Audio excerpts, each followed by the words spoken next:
Good evening and thanks for being with us tonight. I'm Jennifer Bellamy. A neighborhood in Henry County spent the day cleaning up after a tornado ripped through their small subdivision in Locust Grove. Just hours ago, we learned the twister that tore through Laurel Creek was an EF-2 with winds reaching 135 miles per hour. As we first reported on Thursday, a father and son were hurt, and the 18-year-old remains in the ICU at this hour. 11 Alive's Cody Alcorn is back in Locust Grove tonight along Fresh Laurel Lane, where neighbors there, Cody, are still trying to make sense of this destruction.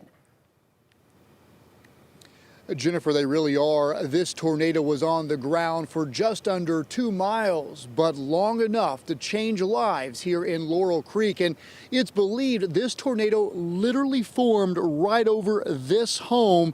You see it level tonight, and that's all that's left is just rubble of this 2-story home. Tonight, we know it was Trey Cheney who crawled out of this debris, and his son Malachi, who was picked up by the twister.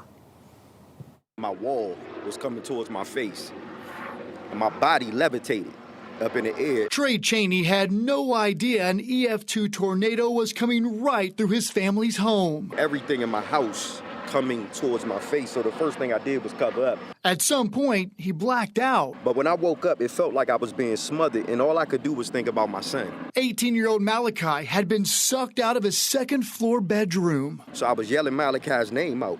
Trey's neighbor, Curtis Bryant, watched the tornado hit the family's home. It was very surreal.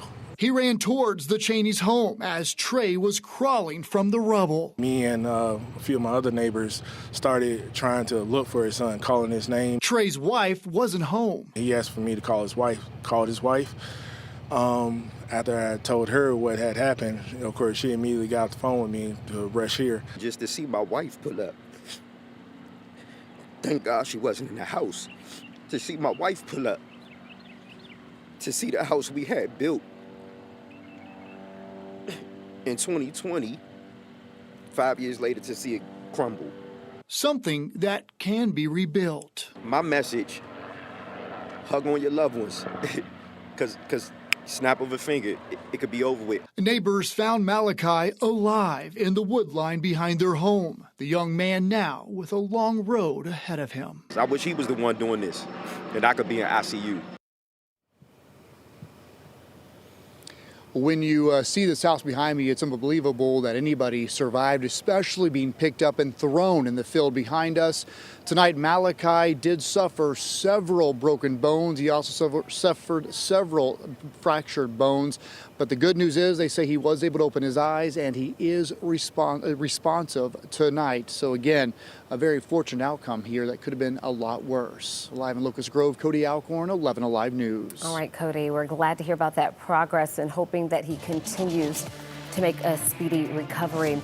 Let's get you over now to our chief meteorologist, Chris Holcomb, and you've got to look at that EF-2 tornado that really just came so quickly. And it did, and as Cody said, it was a relatively short path, less than 2 miles, and not the entire path was at EF-2 intensity. It was just in that neighborhood when it strengthened to get to that EF-2 intensity, and 135 mile an hour winds. That is at the top end of EF-2, so that was almost an EF-3. Here is a look at that path. This was between McDonough and Locust Grove, and we were tracking it yesterday in the afternoon as it was crossing over 75 right here, and then it started at Bethlehem Road west of 75, then moved over 75, and then went up toward John Williams Parkway and lifted right around Shenandoah Drive. And again, that path was just under 2 miles. And so as that can show you there, it doesn't have to be a long track tornado to do damage. It was a very powerful tornado that was just on the ground for a brief period. Today,